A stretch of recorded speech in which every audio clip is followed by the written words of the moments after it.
I slide the property deed back into my briefcase as my cousin's car disappears down the gravel driveway. The farmhouse had always been our sanctuary. Every summer for 30 years, my brother Thomas and I would drive up from the city to spend long weekends here with our grandfather. The old man taught us to fish in the pond behind the barn, to split wood for the stone fireplace, to appreciate the silence that only comes when you're miles from traffic and noise. When Grandpa passed 5 years ago, he left the place to both of us in equal shares. Thomas loved it as much as I did. We had talked about retiring here someday, maybe converting the old barn into a workshop where we could finally build those birdhouses we'd always planned. But Thomas never got the chance to see those plans through. The heart attack took him suddenly last February, just 2 days after his 60th birthday. I was still processing the grief when the lawyers called about his will. He had left everything to me, including his half of the farmhouse. It made sense.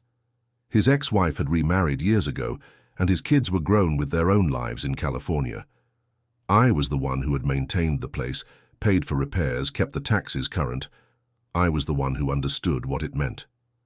The funeral was small, but respectful. Thomas had been a quiet man, who valued loyalty over popularity.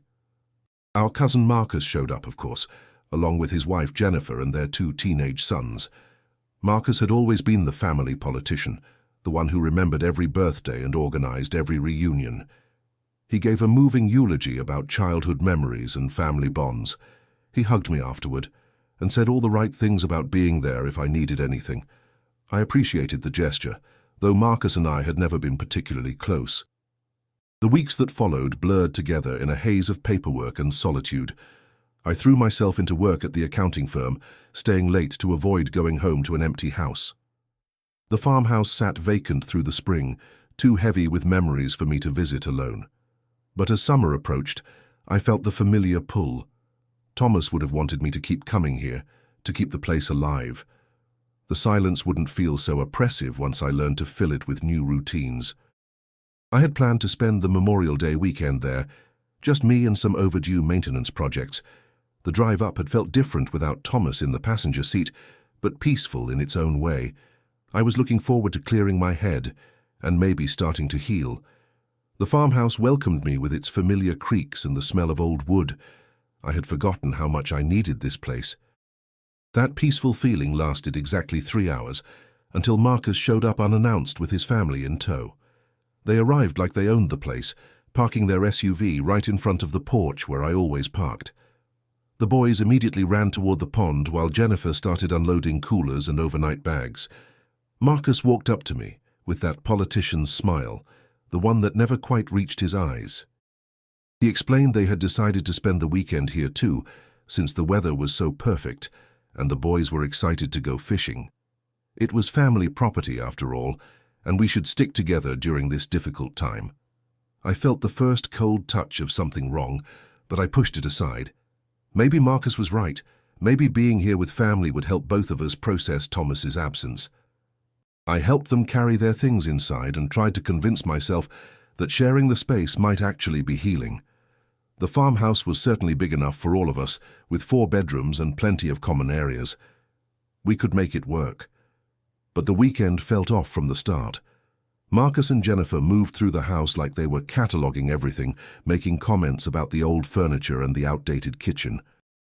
Jennifer mentioned several times how much work the place needed, how expensive it must be to maintain. The boys treated it like a playground, leaving wet towels on antique chairs and tracking mud through rooms I had just cleaned. When I suggested they be more careful with Grandpa's things, Marcus laughed and said kids would be kids, that these old pieces were probably ready for replacement anyway. By Sunday morning, I was counting the hours until they left, but Marcus had other plans. He suggested we all sit down and have a serious conversation about the future of the property. It was clear, he said, that maintaining this place was becoming a burden for me.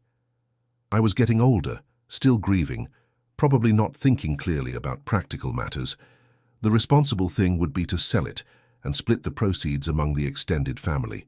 After all, Grandpa would have wanted everyone to benefit from his legacy. I listened without responding, watching Marcus build his case with the confidence of someone who had rehearsed these arguments. He had even brought paperwork, contact information for a real estate agent who specialized in rural properties. The market was hot, he explained, and we could probably get well above the assessed value if we moved quickly. It would be a weight off my shoulders, he said, and give everyone a nice little nest egg for retirement. The calculation behind his concern was so transparent, it almost made me laugh. The drive home that Sunday evening was the longest 2 hours of my life. I kept replaying Marcus's words, the way he had assumed I would simply go along with his plan. He hadn't asked what I wanted or acknowledged that the property meant anything more to me than a financial asset. In his mind, I was just an obstacle to be managed, an old man too sentimental to make smart decisions. The farmhouse was wasted on someone who would only visit occasionally, when it could be generating real value for people with actual needs. I realized that Marcus had probably been planning this conversation since the day of Thomas's funeral. Maybe longer. Maybe he had been waiting for years for the right moment to claim his piece of Grandpa's legacy. Thomas's death had simply accelerated his timeline, created an opportunity to approach a grieving, isolated relative who might be vulnerable to pressure. The concerned family man routine was just packaging for what amounted to a calculated grab for money. That night, I called my lawyer and scheduled an appointment for the following week. I needed to understand exactly what my legal position was and what options Marcus might have to challenge my ownership. The conversation was enlightening. The property was mine free and clear, with no legal obligations to share it with extended family. Marcus could make noise and try to guilt me into selling, but he had no actual claim to force my hand. That knowledge should have been reassuring, but I suspected Marcus wasn't the type to give up easily. I was right about that. 2 weeks later, Marcus called to follow up on our conversation. His tone was different this time, less friendly and more direct. He had been thinking about our situation, he said, and he was concerned about my judgment. Grief could cloud thinking, make people cling to things that weren't healthy. He had talked to other family members, and there was general agreement that selling the farmhouse was the right move. It wasn't fair for me to tie up everyone's inheritance in a property I barely used, especially when there were cousins and nieces who could really use their share of the money. The shift from suggestion to demand was so smooth, I almost admired his technique. Marcus was no longer asking me to consider selling. He was telling me that keeping the property was selfish and unreasonable. He was also making it clear that he had been building support among relatives I rarely saw, creating a narrative where I was the stubborn old man standing in the way of family welfare. It was emotional blackmail dressed up as financial wisdom, and it might have worked on someone who needed family approval more than I did. But I had learned something important about myself in the months since Thomas died. I was tired of being accommodating, tired of avoiding conflict to keep other people comfortable. Thomas had left me the farmhouse because he trusted me to preserve what Grandpa had built. That trust meant more to me than Marcus's manufactured consensus or his threats about family unity. I told him I needed more time to think about it, which was true enough. I did need time, just not to reconsider my decision. I needed time to understand exactly what Marcus was planning and to prepare for whatever pressure he might apply next. The way he had shifted tactics suggested he wasn't going to accept my refusal gracefully. Men like Marcus don't like being told no, especially by people they consider easy targets. My instincts proved correct sooner than expected. The first sign came through my neighbor at the farmhouse, Mrs. Patterson, who lived about a mile down the road. She called to ask if I knew there were people at the property taking measurements and photos. She had seen them several times over the past week, always during weekday hours when they probably assumed no one would notice. They drove a silver SUV and seemed very interested in the barn and the pond area. When she approached to ask if they needed help, they said they were family members checking on maintenance issues. I thanked Mrs. Patterson and drove up that same afternoon. The signs of intrusion were subtle but clear. The gate I always kept locked was open, though still chained. Someone had walked the entire perimeter of the property, leaving footprints in the soft ground near the pond. There were small pieces of surveyor's tape tied to trees along what I assumed was the property line. Most telling of all, I found tire tracks in the grass behind the barn, in a spot where visitors would park if they wanted to avoid being seen from the road. Marcus was conducting his own evaluation of the property, probably preparing for the real estate agent he had mentioned. He was moving forward with the sale, as if my consent was just a formality to be managed later. The arrogance of it was breathtaking but also revealing. Marcus clearly believed that pressure and persistence would eventually wear me down, that I would cave to avoid an extended family conflict. He was treating me like an obstacle to be outmaneuvered, rather than the actual owner of the property. That night I made 2 phone calls. The first was to a security company to install cameras and motion detectors around the property. The second was to Mrs. Patterson to ask if she would call me immediately if she saw anyone else at the farmhouse. I wasn't ready to confront Marcus directly, but I wanted him to know that his activities weren't going unnoticed. Sometimes the threat of exposure is more powerful than exposure itself. The security system was installed 3 days later, complete with cameras that sent alerts to my phone and recorded everything to cloud storage.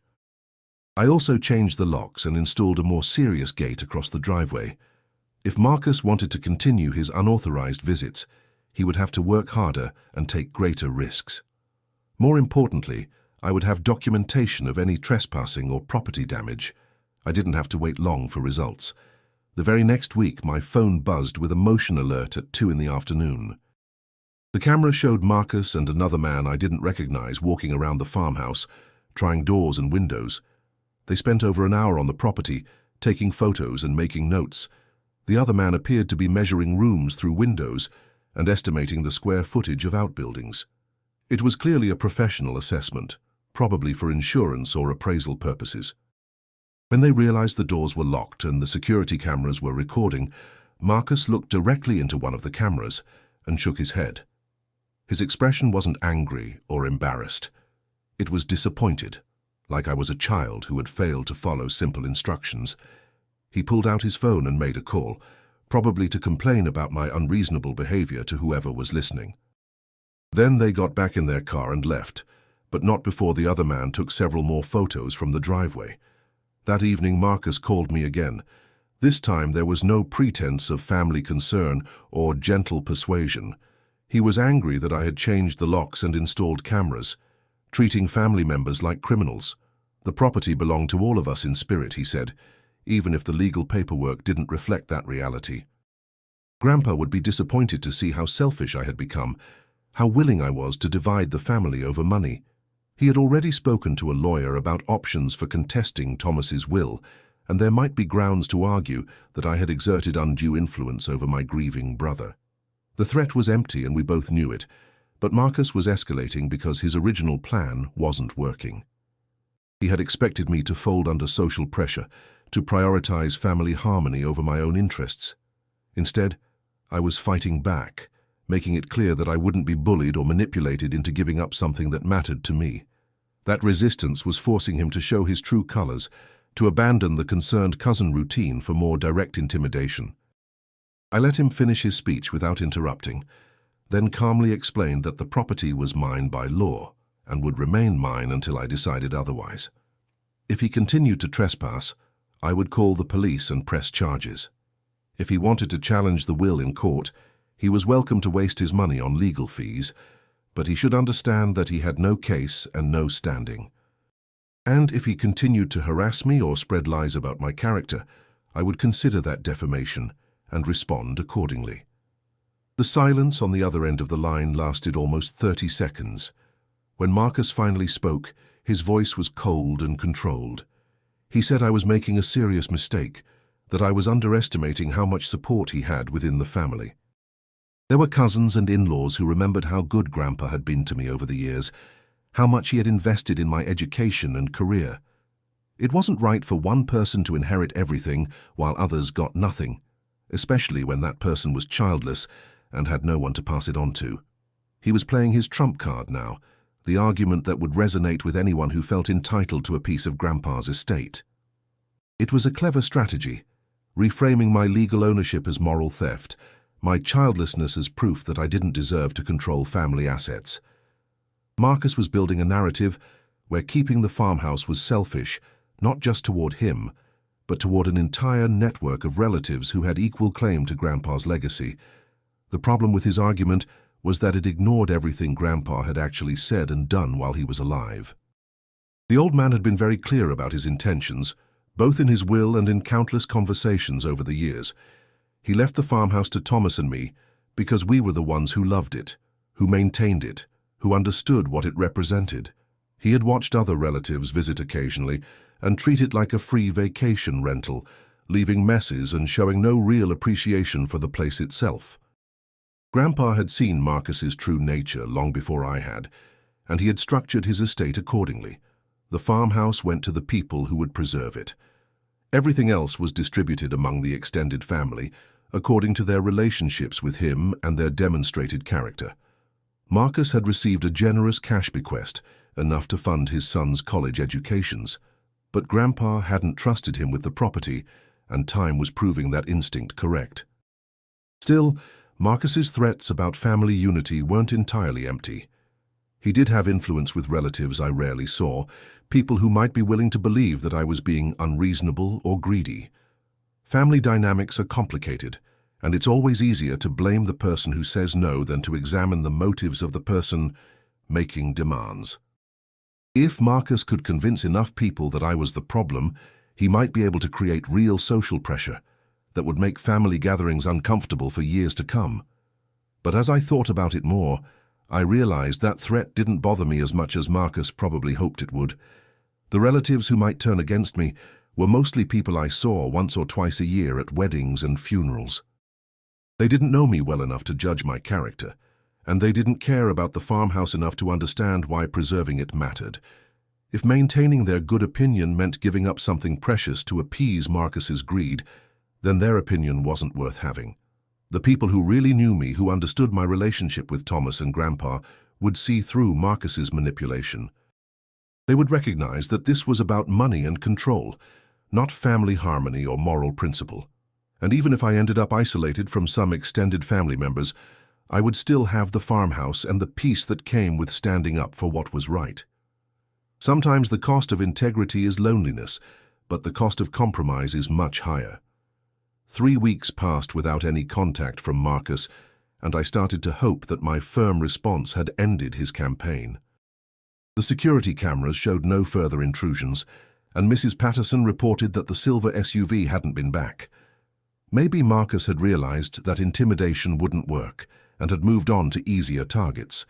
Maybe his lawyer had explained that contesting Thomas's will would be expensive and futile. Maybe he had simply found other projects to occupy his attention. I should have known better than to expect him to give up so easily. The next attack came through social media, which I barely used but couldn't completely ignore. Marcus had posted a long, heartfelt message about family values and the importance of honoring our elders' true wishes. He wrote about growing up with fond memories of summers at Grandpa's farmhouse, about teaching his own sons to fish in the same pond where he had learned as a child. The property represented something sacred to the entire family, he said, a connection to their roots and shared history.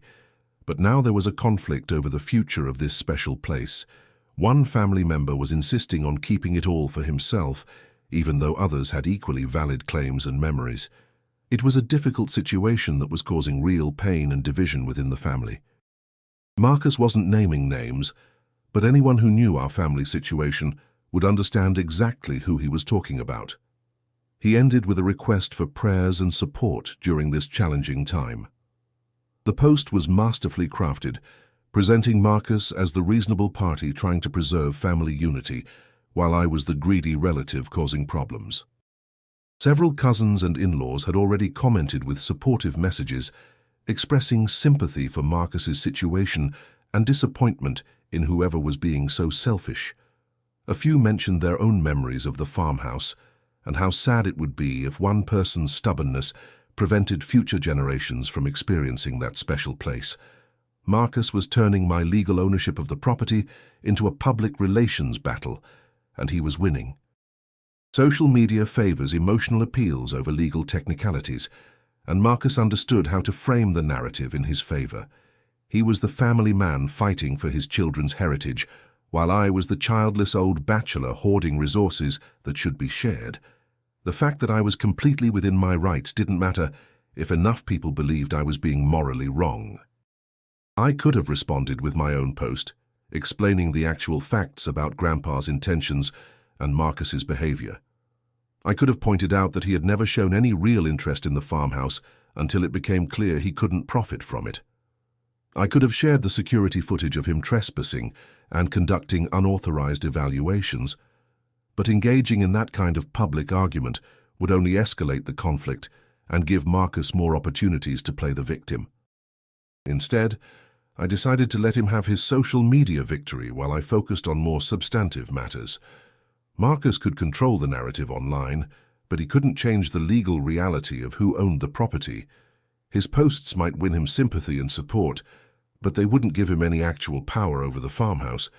Sometimes the best response to manipulation is to ignore it and focus on protecting what really matters, but I did take one precaution. I called my lawyer to discuss whether Marcus's social media campaign could be considered harassment or defamation. The answer was probably not, at least not yet. He was being careful to avoid making specific false claims or direct accusations. But if his posts became more aggressive, or if he started sharing private information or making threats, we would have legal options. The lawyer suggested documenting everything and keeping records of all communications, just in case the situation escalated further. That turned out to be excellent advice because Marcus's next move crossed several important lines. The phone call came at 6 in the morning on a Tuesday, which should have been my first warning that something was wrong. The caller identified himself as Detective Rodriguez from the County Sheriff's Department. He explained that they had received a report about suspicious activity at a rural property, and they needed to verify some information with me as the owner. Someone had called to express concern about possible drug activity or illegal dumping at the farmhouse address. My first reaction was confusion, then anger as I realized what was probably happening. I explained to the detective that I was the sole owner of the property and that there was an ongoing family dispute over it. Someone was likely making false reports to harass me or create problems with law enforcement. I offered to provide documentation of my ownership and to meet with officers at the property to address any concerns they might have. Detective Rodriguez was professional and understanding. He explained that they received nuisance calls occasionally, often related to family disputes or neighbor conflicts. They were required to investigate all reports, but they could usually tell pretty quickly when someone was wasting their time. He appreciated my cooperation and said they would note in their files that this was likely a harassment situation. If more false reports came in, they would start investigating who was making them. The call was both infuriating and enlightening. Marcus had escalated from social pressure to involving law enforcement, probably hoping that a police investigation would create legal problems or at least embarrass me. It was a dangerous game since filing false reports was itself illegal, but it showed how far he was willing to go to pressure me into selling. The man who had presented himself as a concerned family member was now actively trying to make my life difficult through any means available. I drove up to the farmhouse that afternoon to check for any signs of actual problems and to be available if the police wanted to inspect the property. Everything was exactly as I had left it, clean and secure and obviously well maintained.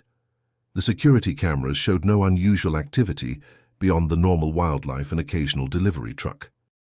If Detective Rodriguez or his colleagues came by, they would find nothing suspicious except possibly the extensive camera system I had installed to document Marcus's trespassing. But the false police report was just the beginning of a coordinated campaign of harassment. Over the next 2 weeks, I received calls from the county health department about reported septic system problems, from the building inspector about unpermitted structures, and from the fire marshal about brush clearance violations. Each call required time and energy to address, and each created a paper trail that could potentially cause problems later, even though the reports were groundless.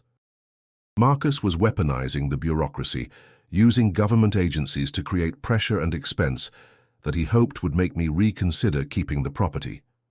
It was a sophisticated form of harassment that was difficult to prove and even more difficult to stop. Each individual report might be legitimate from the agency's perspective, even if the underlying complaint was false. I couldn't blame the officials for doing their jobs, but I could see how the pattern of complaints might eventually create real problems for me. The strategy might have worked against someone with less patience or fewer resources. Each investigation required me to take time off work, drive to the farmhouse and meet with inspectors to prove that there were no violations. The septic system had to be pumped and certified, which cost several $100s, even though it was functioning perfectly. The building inspector required detailed documentation of every structure on the property, including permits that were decades old and difficult to locate. But Marcus had made a crucial miscalculation.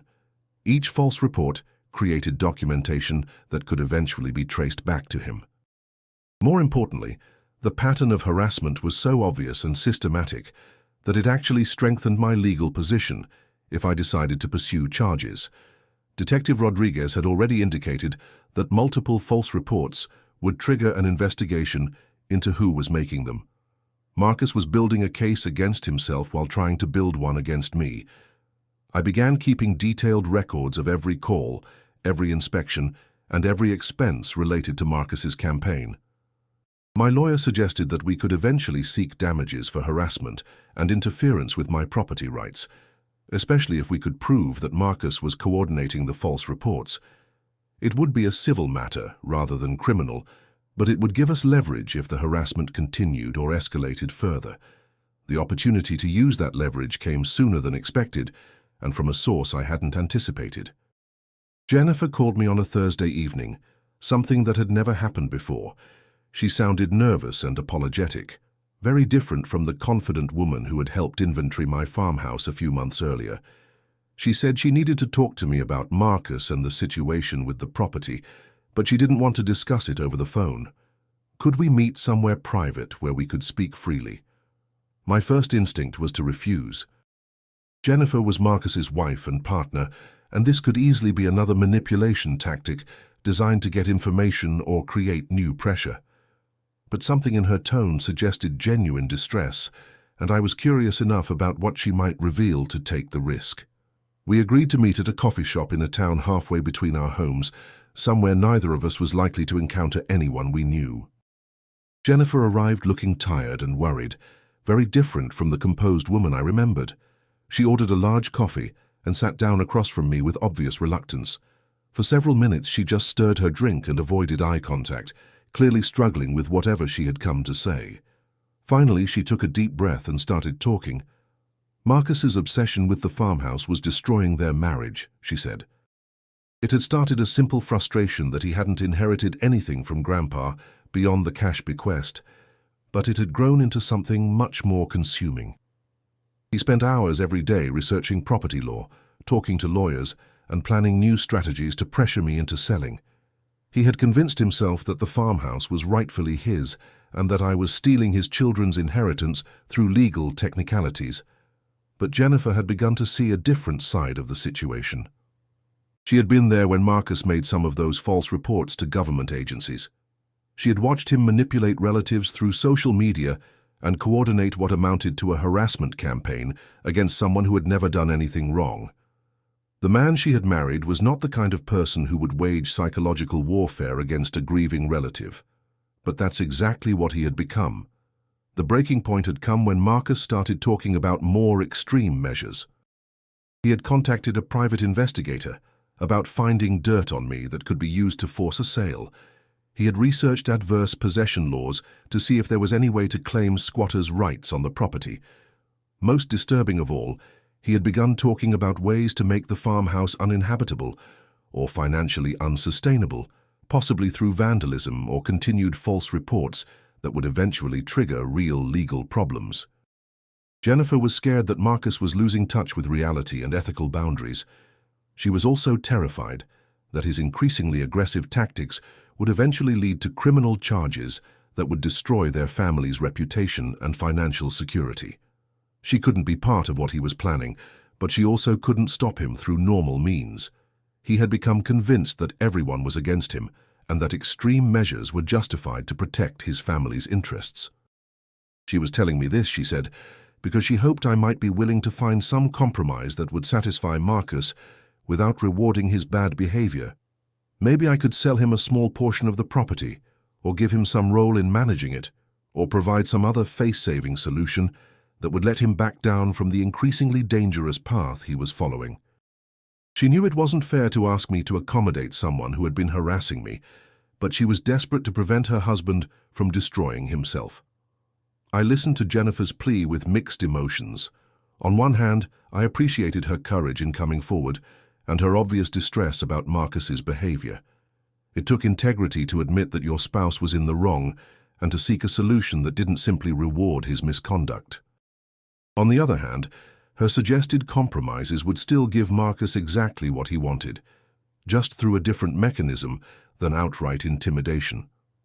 The farmhouse wasn't something I could split or share, especially not with someone who had demonstrated such a complete lack of respect for its meaning and my rights.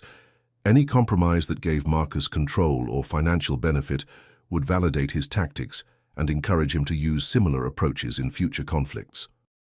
It would also betray Thomas's trust and Grandpa's intentions, reducing a sacred place to a commodity that could be bargained away to keep the peace. But Jennifer's information about Marcus's escalating plans was genuinely alarming. If he was considering vandalism or other destructive acts, I needed to take additional precautions to protect the property. If he was hiring private investigators or researching legal loopholes, I needed to understand what new attacks might be coming. Most importantly, if his behavior was becoming truly erratic, there might be opportunities to document that instability in ways that would strengthen my legal position.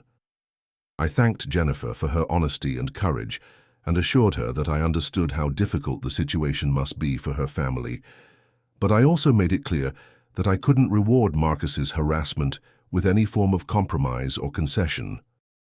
The farmhouse was my responsibility to protect, and I couldn't allow it to be damaged or diminished because someone else felt entitled to control it.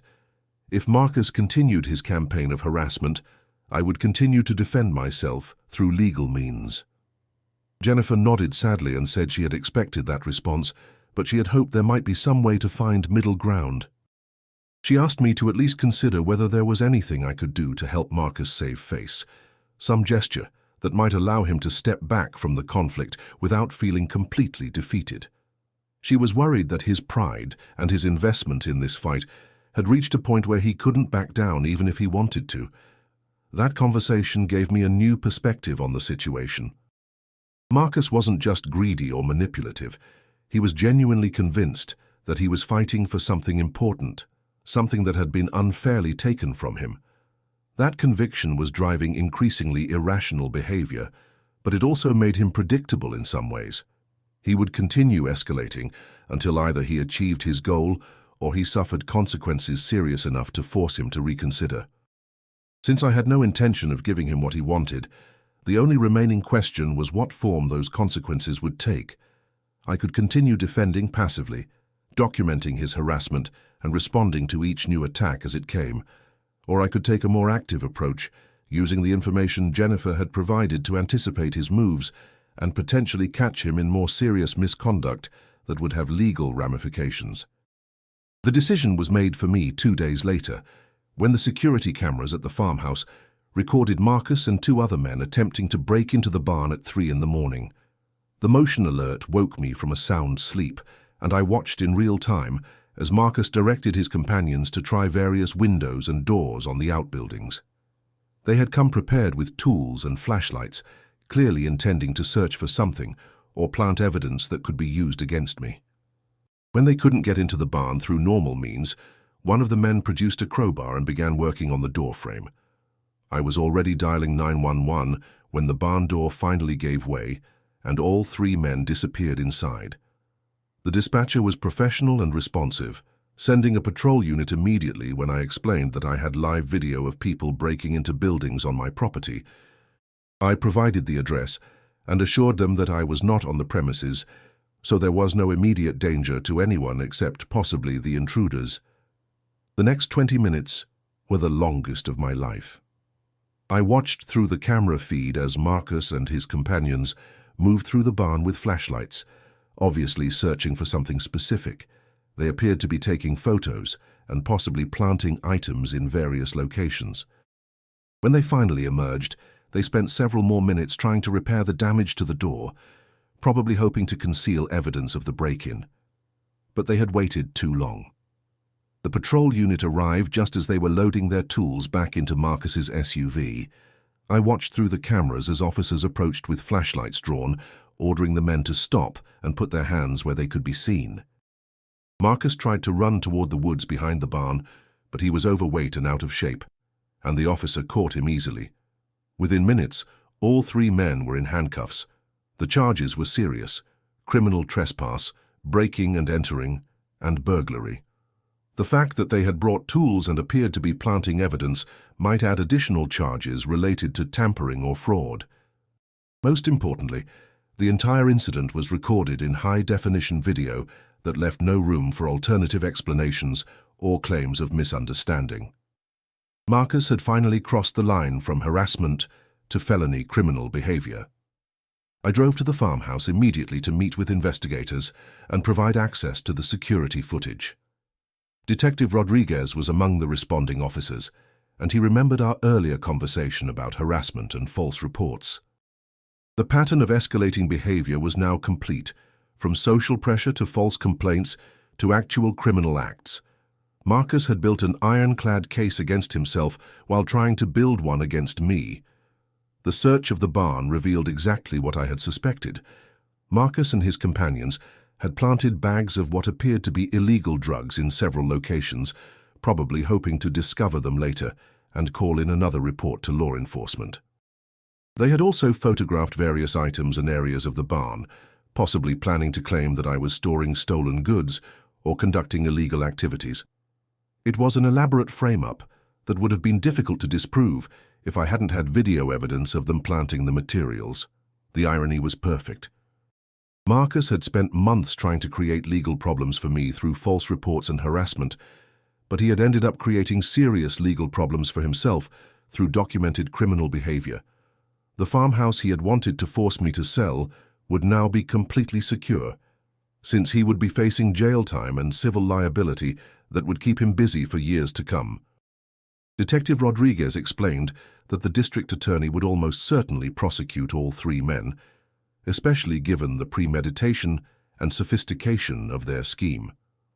The security footage provided unambiguous evidence of their criminal intent, and the planted materials demonstrated a clear attempt to frame an innocent person. Marcus was looking at multiple felony charges that could result in significant prison time and financial penalties. But the legal consequences were only part of Marcus's punishment.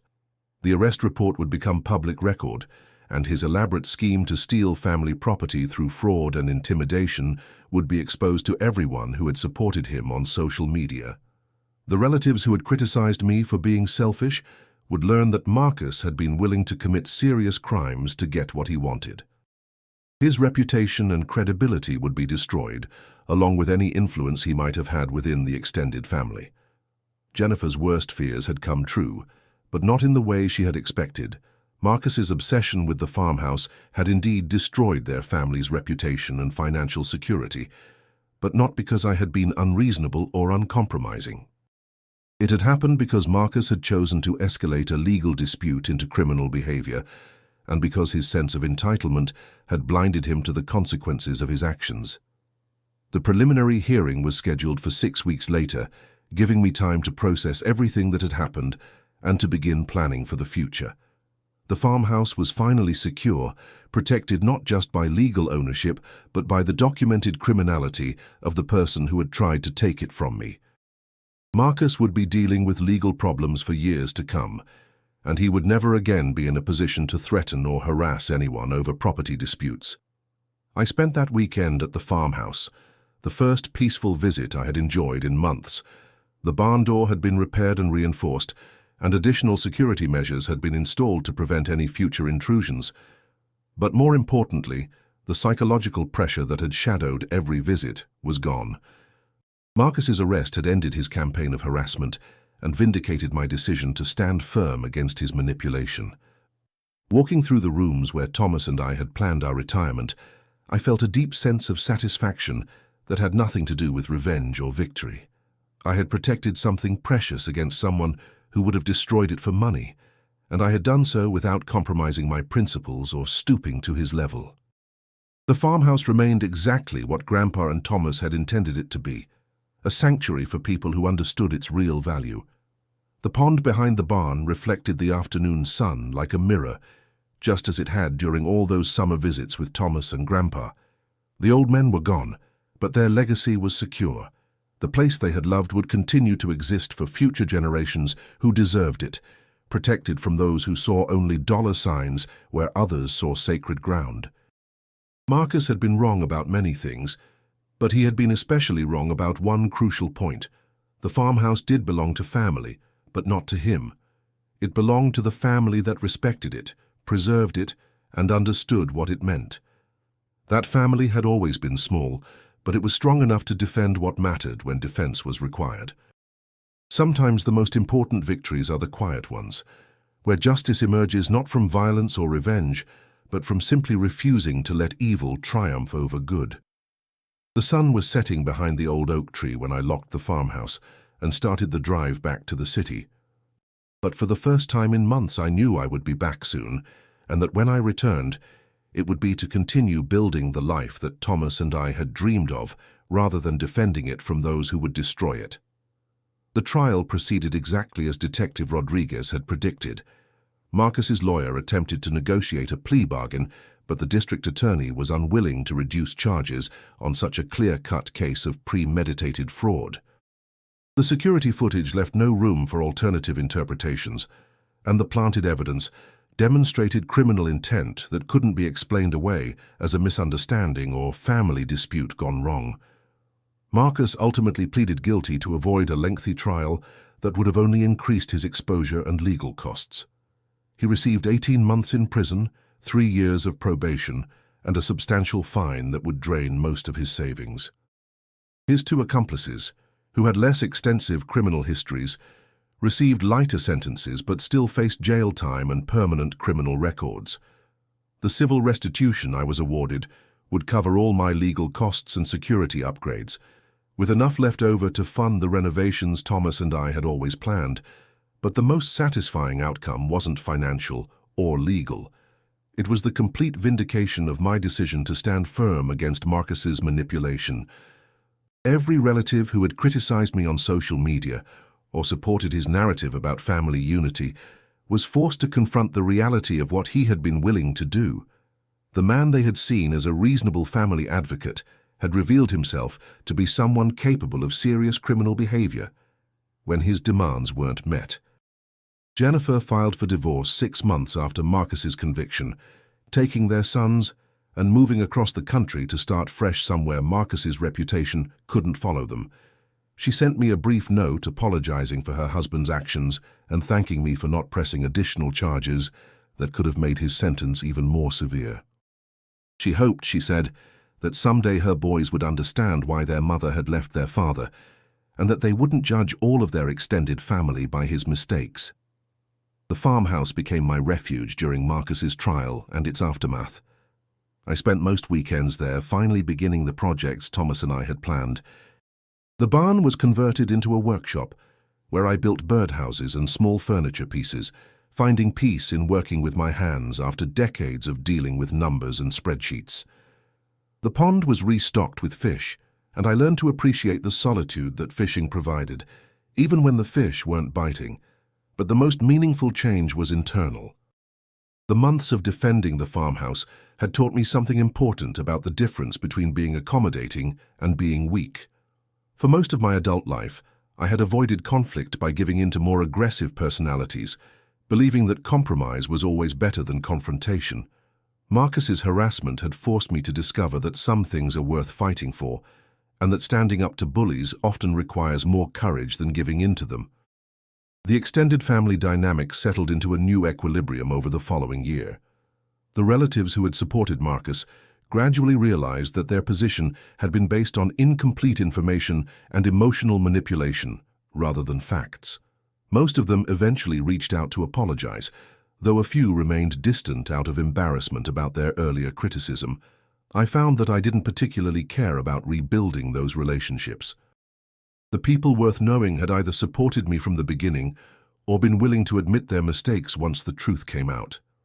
More importantly, I discovered that the farmhouse meant even more to me as something I had actively protected than it had as something I had simply inherited. Every room held memories not just of Thomas and Grandpa, but of my own successful defense of their legacy. The security cameras that had documented Marcus's crimes became symbols of my willingness to fight for what mattered, even when fighting was difficult and uncertain. 2 years after Marcus's arrest, I received an unexpected letter from him in prison. It was a brief, carefully worded apology that acknowledged his mistakes without admitting to more than the charges he had already pleaded guilty to. He said that he had been dealing with financial stress and family pressure that had clouded his judgment, but that he understood now that his actions had been wrong. He hoped that someday we might be able to move past this conflict and restore some semblance of family relationship. I read the letter twice, then filed it away without responding. Marcus's apology might have been genuine, but it was also irrelevant to my future plans. The farmhouse had been secured not through forgiveness or reconciliation, but through firm boundaries and willingness to defend what was right. Some relationships can't be repaired because the damage goes too deep, and some apologies come too late to matter. The workshop in the converted barn became my favorite room in the farmhouse, filled with the smell of wood shavings and the satisfaction of creating useful things with simple tools. I built a rocking chair for the front porch, bookshelves for the living room, and dozens of birdhouses that attracted species I had never noticed before. The work was meditative and purposeful, very different from the abstract number crunching that had occupied most of my career. But the most ambitious project was a small cabin I constructed near the pond, designed as a guest house for visitors who shared my appreciation for the property's peaceful atmosphere. It wasn't intended for family members who saw the farmhouse as a commodity to be divided, but for friends who understood its real value. The cabin represented my confidence that the farmhouse would remain secure for future generations who deserved access to this kind of sanctuary. Mrs. Patterson became a regular visitor, stopping by for coffee and conversation whenever she saw my car in the driveway. She had been the first person to alert me to Marcus's unauthorized visits, and she had testified on my behalf during his trial. Our friendship deepened as I learned about her own struggles to maintain her late husband's farm against pressure from developers and relatives who wanted her to sell. We understood each other's commitment to preserving places that mattered, even when preservation required sacrifice and stubborn resistance to external pressure. The final resolution came almost 3 years after the initial conflict, when Marcus was released from prison and immediately moved to another state where his criminal record would be less well known. He made no attempt to contact me or to renew his claims on the farmhouse. His experience with the legal system had apparently taught him that some battles can't be won through intimidation or manipulation, and that the consequences of criminal behavior extend far beyond the immediate legal penalties. Jennifer's divorce had been finalized while Marcus was in prison, giving her complete custody of their sons and freeing her from any financial obligation to support his legal troubles. She had remarried and was building a new life that had no connection to the family conflicts that had consumed her first marriage. The boys were thriving in their new environment, apparently relieved to be free from the toxic atmosphere their father had created with his obsession over property he had never legally owned.